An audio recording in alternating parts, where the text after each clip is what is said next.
What's the new climate lawsuit coming out of Hawaii? And why does Elon Musk plan to reduce Tesla's workforce by 10%? Happy belated World Environment Day, and welcome back to the Climate Recap from the Beckisphere Climate Corner, your go-to place for international and US-based climate news. I'm Becky Hogue, a science writer. Today is Monday, June 6th. Let's jump right into the news you need to start your day. Let's start with a climate event. Tropical Storm Alex brought flooding rainfalls and strong winds to South Florida and the Keys Friday. The area saw about a foot of rainfall from the storm. This is the second storm after Hurricane Agatha hit Mexico since the hurricane season began 6 days ago. Scientists expect this season to be particularly bad this year due to the unusually warm Gulf waters. On to some climate victories. The World Health Organization, WHO, released a policy brief during its Stockholm Plus 50 conference Friday, telling countries to prioritize mental health as a priority action on climate change. It echoes the latest Intergovernmental Panel on Climate Change report, which said that climate change is posing a threat to mental health and psychological well-being.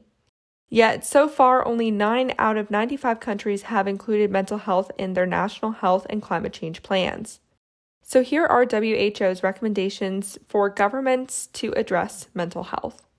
Integrate climate considerations with mental health programs. Integrate mental health support with climate action. Build upon global commitments. Develop community-based approaches to reduce vulnerabilities. And close the large funding gap that exists for mental health and psychosocial support. Over in the US, the Environmental Protection Agency just proposed a rule that would reverse the Trump-era rule barring states and tribes from protesting gas pipelines, coal terminals, and other energy projects if they pollute local rivers and streams. It will go through a 60-day comment period before it's finalized.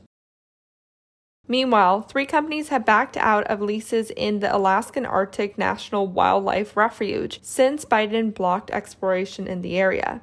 The Department of the Interior then suspended the leases for further review after saying they were flawed. The 3 companies backing out leaves just 2 companies still holding on to their leases. This next one is a good reminder that activism can make a big difference. A new report released by Sightline Institute determined that action and protest from activist groups, environmental groups, tribes, and local governments have blocked 73% of fossil fuel export projects in Oregon, Washington, and British Columbia this past decade. That's 40 projects halted since 2012, and those 40 projects are worth 82% of the emissions all the projects would have made if they were all finalized.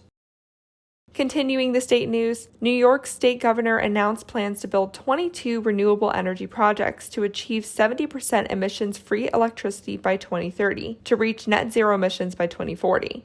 Most of these projects will be solar, and altogether they will produce enough electricity to power 620,000 homes for at least 20 years. They will also spur $2.7 billion in private investment and create more than 3,000 jobs in the state, according to the governor's memo. And there's a new climate change lawsuit coming out of Hawaii. 14 youths between ages 9 and 18 are suing the Hawaii Department of Transportation, the department's director, Governor David Ige, and the state of Hawaii for violating their constitutional rights by failing to reduce emissions in the transportation sector. The plaintiffs are being supported by Earth Justice and Our Children's Trust.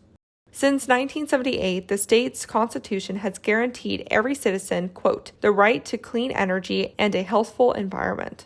Transportation is the state's largest emitter. Last year, Hawaii became the first state to declare a climate emergency. Hawaii's governor also pledged for Hawaii to be carbon neutral by 2045. But as of now, the state's current trajectory looks like it will increase transportation emissions by 41% from 2020 levels by 2030. I'll let you know how this lawsuit goes. On to some climate fails. Saudi Arabia encouraged OPEC+, the world's oil cartel, to up its output from 432,000 barrels a day to 650,000 barrels a day in July and August. That's about a 50% increase. This was right before a visit from Biden, who has foregone treating the authoritarian nation as a pariah in favor of lowering gas prices and trying to isolate Russia. So far, this announcement has done practically nothing to lower gas prices. According to experts, this extra output is unlikely to make a big dent in the amount Russia takes out of the market, as not every OPEC Plus country has the ability to increase production. In the private sector, Elon Musk emailed Tesla execs to halt all hiring worldwide and that he plans to reduce salaried headcount by 10%, though increase hourly headcount. That could mean about 100,000 workers losing their jobs. Musk cited concerns over inflation. Musk said those who build cars and battery packs and install solar will not be impacted by these cuts. This came 2 days after he told employees to start coming into work physically or leave. Back to the U.S. government, the EPA continues to avoid fining fossil fuel companies for methane leaks in the New Mexico Permian Basin, despite tracking the leaks in 2019 and 2020 and finding 111 and 244 leaks respectively. Methane is 84 times more potent of a greenhouse gas than CO2 for the first 20 years they're in the atmosphere.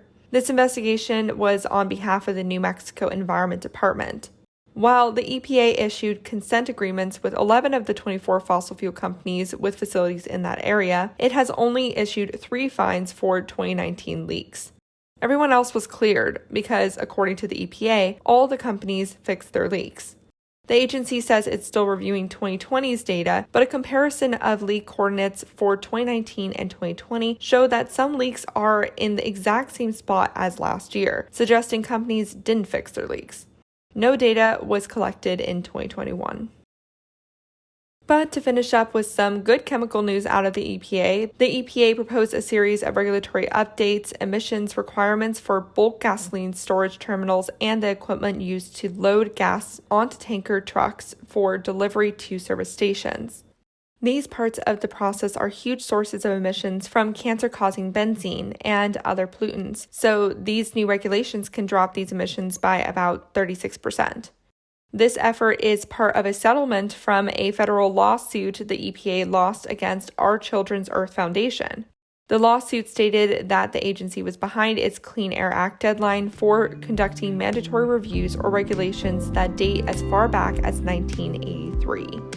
And that was your climate news for Monday, June 6th. If you like the work I do, please follow this podcast, give it a 5-star rating, leave a review, and consider checking out the Beckisphere Climate Corner YouTube channel. Remember to talk about the climate crisis every single day and to support your local news organizations.